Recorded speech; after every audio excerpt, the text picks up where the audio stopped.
Bom, turma, então, conforme combinado, a gente vai falar resumidamente do que a gente discutiu hoje, né, em relação ao toque retal.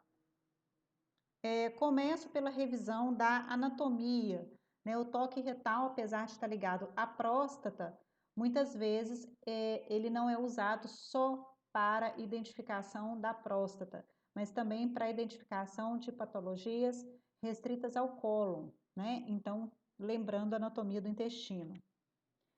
Vamos falar também de genitália masculina. Então, estou relembrando a anatomia, né, do pênis, que é constituído pelo prepúcio, pela glande, pelo freio, pelo corpo, e a bolsa escrotal, que alberga os testículos, o epidídimo, o cordão espermático, a próstata e as vesículas seminais. Os órgãos genitais masculinos, como a gente discutiu, gente, às vezes a anamnese nos confunde um pouco. Por quê?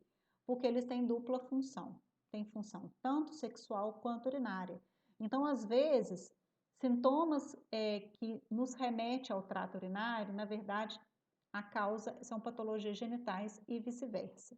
Né? Então, nós temos que esmiuçar e detalhar e fazer uma anamnese de muita qualidade, além do exame físico, para nos ajudar a identificar a origem real dos sintomas do paciente. Então, por exemplo, o primeiro sintoma que eu quero conversar com vocês é a dor. Né? O paciente, ele pode sentir dor na região genital, que pode ser local, então uma dor realmente localizada na região testicular, cuja causa será doenças testiculares. Então, nós temos como exemplo a orquite traumática, num trauma, numa partida de futebol, num adulto jovem, ou até infecciosa, eu dei o exemplo da cachumba, tá? Ou uma dor localizada no testículo, mas cuja causa não é doenças testiculares. A causa é doenças do sistema urinário. O exemplo que eu dei foi a nefrolitíase, né? Litíase, cálculos impactados no terço superior e no terço inferior da uretra podem causar dor referida no testículo. O tumor maligno do testículo não é comum e pode não causar dor, só causa dor se tiver alguma hemorragia interna, tá? Um outro sintoma que é investigado na anamnese é o priapismo, né? Eu chamo atenção para esse termo, que deve ser desconhecido de vocês, e pode acontecer não em um ambulatório específico de urologia. Essa situação pode acontecer numa emergência clínica mesmo. Causa desconforto, causa constrangimento para os acompanhantes e principalmente para o paciente.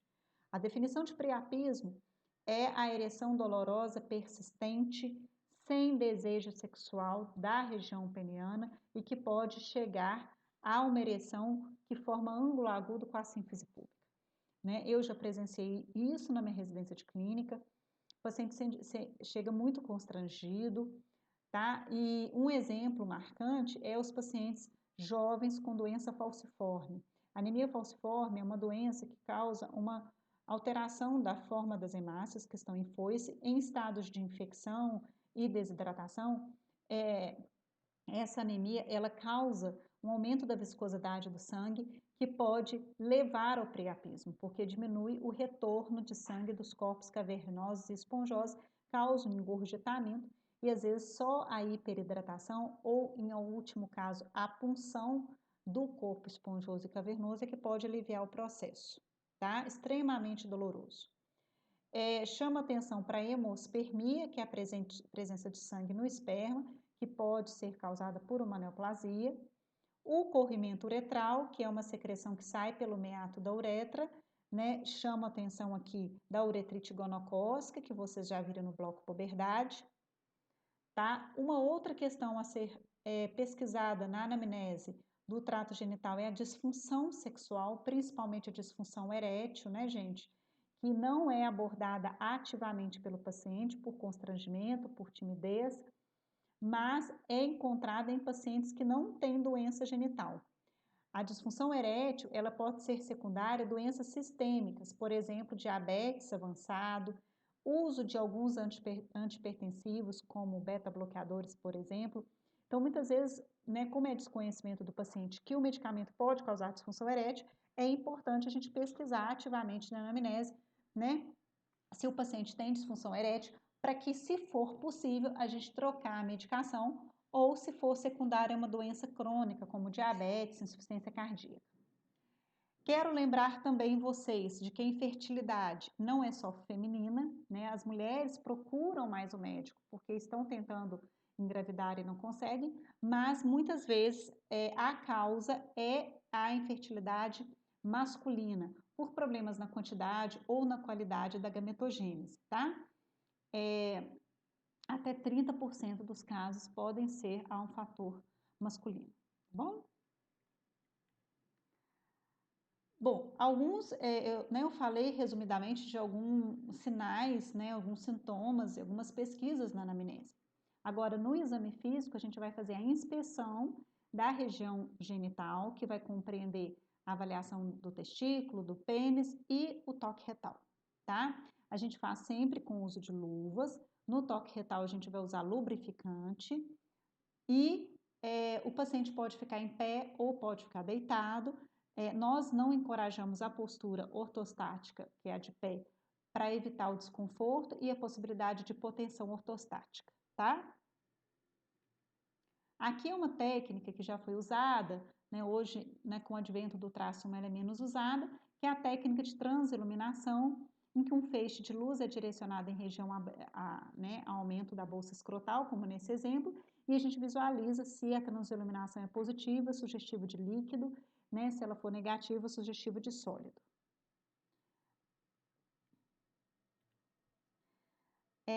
No exame da genitália, gente, eu tinha comentado no nosso encontro remoto que, apesar de vocês estarem no bloco meia-idade, a gente ia falar um pouco sobre o exame da genitália infantil, porque o semestre que vem vocês vão fazer um ambulatório de pediatria, eu acho pertinente a observação, o conhecimento de algumas patologias e muitas delas frequentes na pediatria, tá?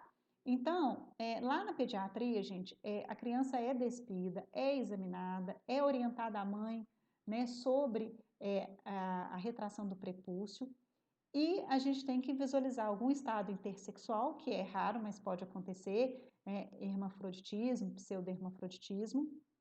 Vocês já estudaram no bloco puberdade os critérios, os estágios de Tanner, então, assim, né, às vezes o paciente, a gente tem que observar, às vezes a mãe procurar, né, meu filho não cresceu pelos e o primo da mesma idade, então a gente tem que saber essa cronologia, né, a gente tem os critérios de Tanner no menino, né, relacionados ao aumento da genitália e ao crescimento de pelos pubianos, e aí a gente pode, sabendo a linha temporal, a gente consegue, através do exame físico, não, ele está dentro da faixa normal, não, ele tem uma puberdade um pouco atrasada, ele tem um desenvolvimento precoce dos caracteres sexuais secundários e primários, então é importante essa observação, tá?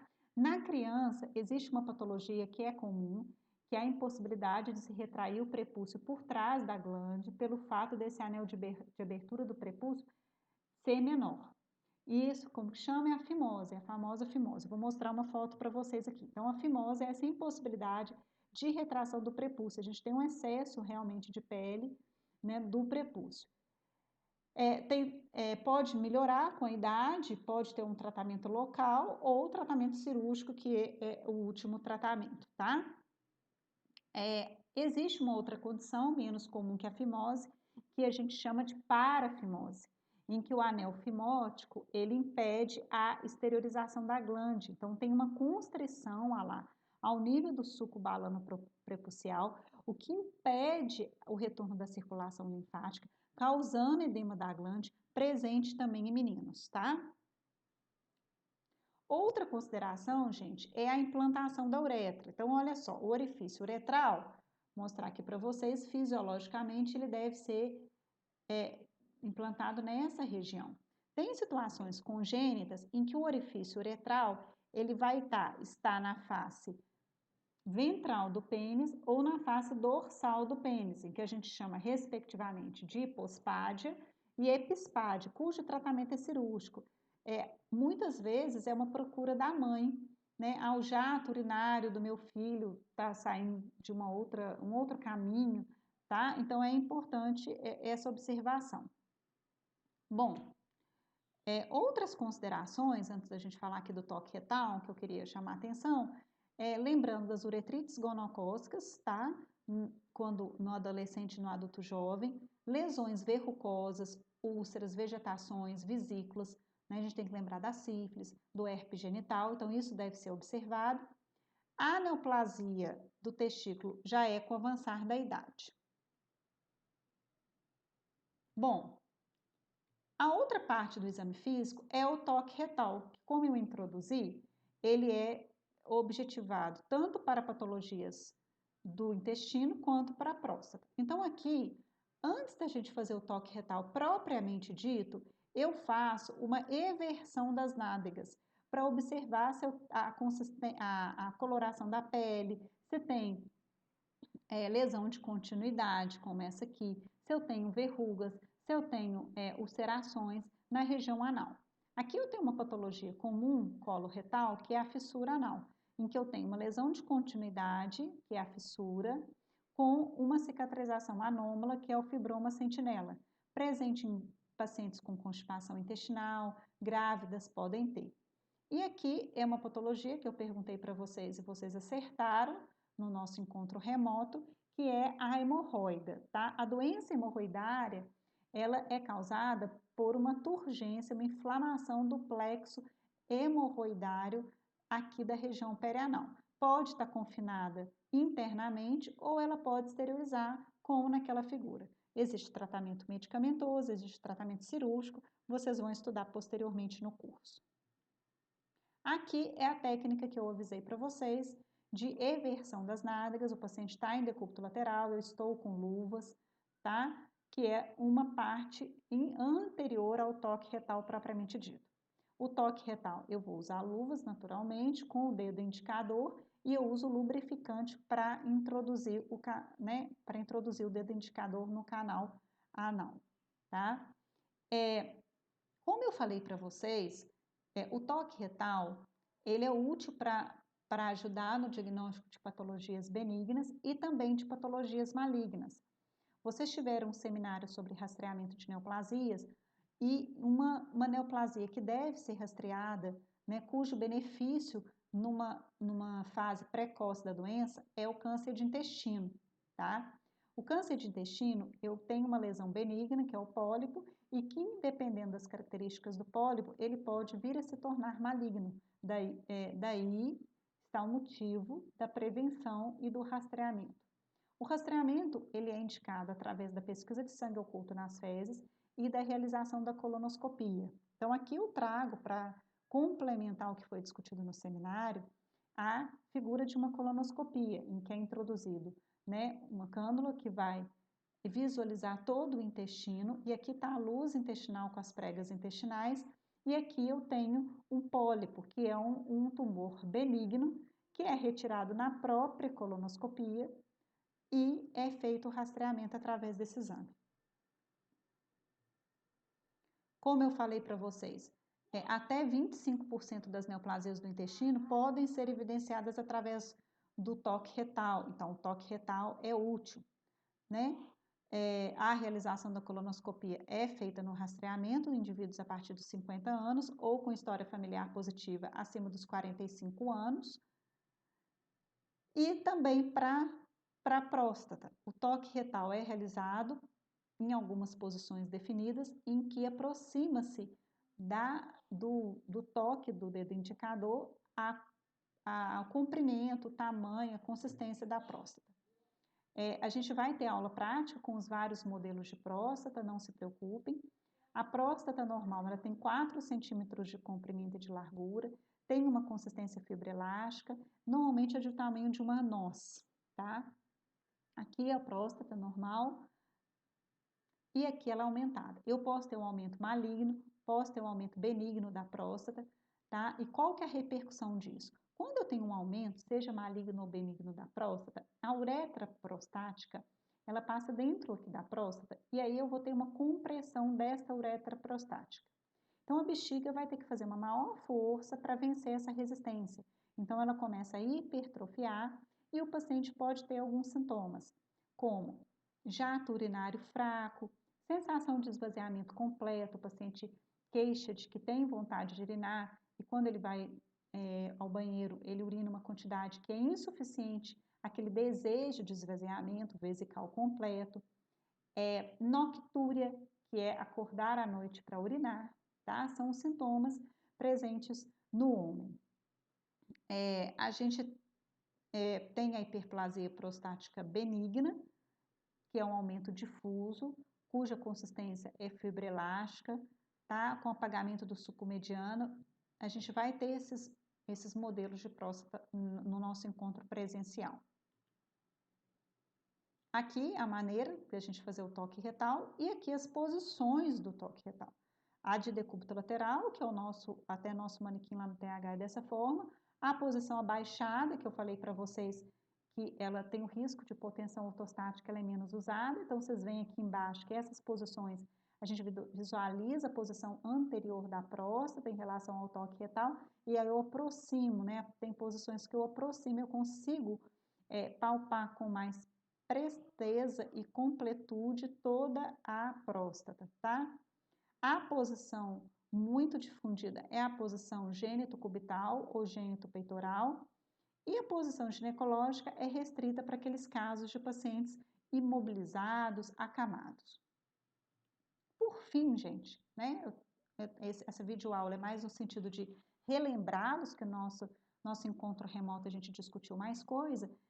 Eu coloquei essa foto desse artigo da Força Tarefa Americana só para discutir um pouquinho. Vocês já tiveram isso no seminário, mas eu gosto de complementar, sobre o rastreamento do câncer de próstata. O rastreamento do câncer de próstata, ele foi sempre estimulado há algum tempo com a realização do PSA, que é um exame de sangue que é chamado antígeno prostático específico. O PSA, gente, ele é uma proteína produzida pela próstata. Então, toda vez que a próstata for estimulada, eu posso ter uma produção aumentada do PSA. Então, ele é uma medida que não é tumor específica, ela é próstata, ela é órgão específico. Então, o que isso implica? Implica que situações fisiológicas, como atividade sexual, ciclismo, andar a cavalo, podem estimular a produção excessiva do PSA. Câncer de próstata também pode estimular a produção excessiva do PSA. Hiperplasia prostática benigna pode também ter um aumento do PSA. Então, são situações que levam a considerar que o PSA ele não é específico do câncer de próstata. Então, há algum tempo atrás, foi difundido a realização do PSA como screening de câncer de próstata. Entretanto, isso levou a um número de resultados falso positivos muito elevados. E resultados falso positivos, além de preocupar o paciente e gerar insegurança, levam a procedimentos invasivos, porque com o PSA elevado, um exame de PSA elevado, eu vou ter que levar esse paciente para biópsia de próstata. A biópsia de próstata, ela é um procedimento invasivo. E até há diagnósticos errôneos com tratamentos inadvertidos que podem gerar disfunção erétil e incontinência urinária. Então, a proposta de realização isolada do PSA como rastreamento do câncer de próstata, ela caiu por terra. Por outro lado, é uma patologia que deve ser encorajada uma prevenção. Então, o que atualmente é recomendado? É recomendada uma avaliação urológica, onde é realizado é realizado o toque retal e o urologista vai discutir com o paciente os possíveis riscos e benefícios da realização do PSA, né? O PSA, ele tomou um lugar inadequado na ciência, né? Ele tomou um lugar inadequado porque elevações do PSA preocupavam o paciente com a possibilidade de um diagnóstico de câncer de próstata, que muitas vezes não era.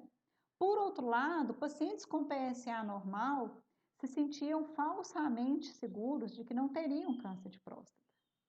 Só que pequenos tumores malignos de próstata que não estimulam a produção excessiva do PSA, que estão confinados lá dentro da próstata, muito pequenos, que nem dão sintomas de noctúria, de incontinência urinária, não causam aumento da próstata, o PSA pode estar normal.